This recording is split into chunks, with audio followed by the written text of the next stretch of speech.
LVMH, Kering, Hermès, le luxe n'a jamais pesé aussi fortement, pesé aussi lourd dans la composition du CAC 40. Et la question qu'on se pose, c'est de savoir si même si ces valeurs, on va le voir, sont très bien valorisées, est-ce qu'elles sont toujours incontournables dans un portefeuille boursier bien géré? On voit ça avec Eric Lewin. Bonjour Eric. Bonjour David. Rédacteur en chef des publications Zagora. Le poids des valeurs du luxe dans le CAC 40 était déjà élevé, mais alors avec Hermès, alors ça a été annoncé la semaine dernière, mais ça sera effectif le 18 juin, qui fait son entrée au CAC 40. Ça pèsera combien aujourd'hui? Ce sera le premier secteur? Alors de loin, c'est 18% du CAC 40, ça va être 18% Sans du nos CAC GAFA, 40. nous. Voilà, sans nos GAFA. Devant les banques, 12% et le pétrole, 10%. Et puis attendez, je n'ai mis que LVMH, Kering et Hermès dans le CAC 40. Je n'ai pas mis toutes les activités de luxe de L'Oréal et de Pernod Ricard, parce qu'ils travaillent quand même sur le segment du luxe pour certains produits. Donc si on prenait une partie de Pernod et une partie de L'Oréal, on aurait plus de 20% du CAC 40 dans le luxe. Mais il faut bien comprendre qu'au niveau mondial, le luxe, c'est quand même un marché entre 276 et 280 milliards de dollars. Hein, c'est un marché global. Il n'arrête pas de progresser, plus 5% en 2017. Cette année, il devrait faire entre plus 6 et plus 8%.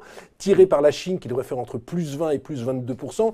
Je vous donne les grands indicateurs pour vous montrer vraiment que c'est un secteur de croissance. Alors, juste un mot, pourquoi ça croît comme ça? Le e-commerce monte en flèche. Hein, ça fait plus 25% par an le e-commerce au niveau mondial. C'est maintenant 10% du luxe. Hein, alors que qui aurait pu penser qu'il y a quelques années, les ménages achèteraient du luxe sur Internet. Il y a aussi la montée en puissance, vous savez, des jeunes entre 18 et 35 ans, avec l'apparition du streetwear. Par exemple, chez LVMH, on fait de plus en plus de tennis. Alors les tennis, c'est sûr, c'est entre 350 et 500 euros, mais c'est pour quand même une certaine clientèle qui ne va pas chez Nike, qui ne va pas chez Adidas, qui a un pouvoir d'achat assez élevé.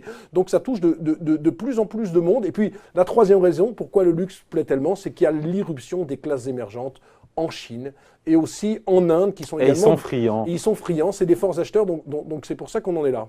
Bon, les parcours boursiers sont absolument époustouflants, étincelants, dingues, notamment pour Hermès. LVMH, c'est 135% de hausse sur 5 ans, 200% sur 5 ans pour Kering.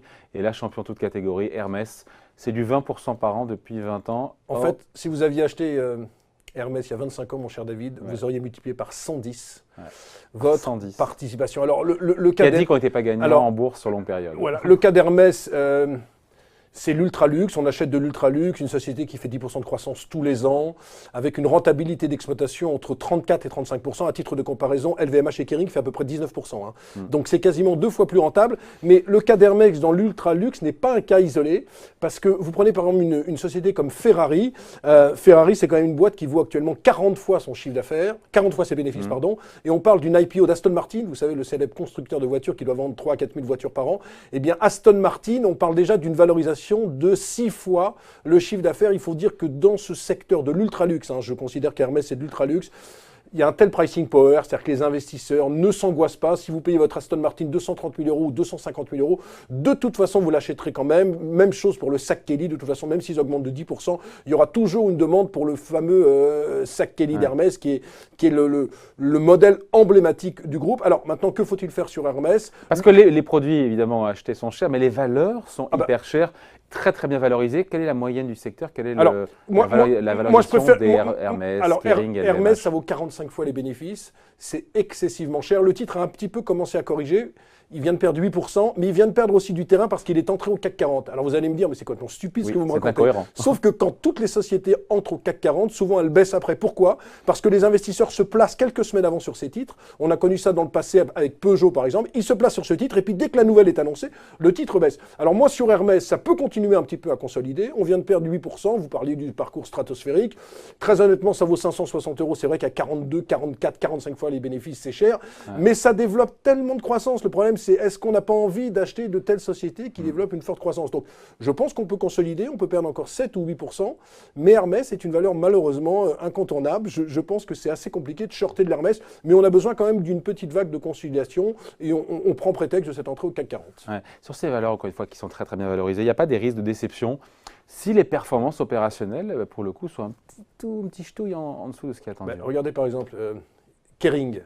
c'est un pur player du luxe, ils sont sortis de Puma. Le premier trimestre, fantastique, Gucci fait plus 50% et Kering fait quasiment plus 35% de hausse du chiffre d'affaires.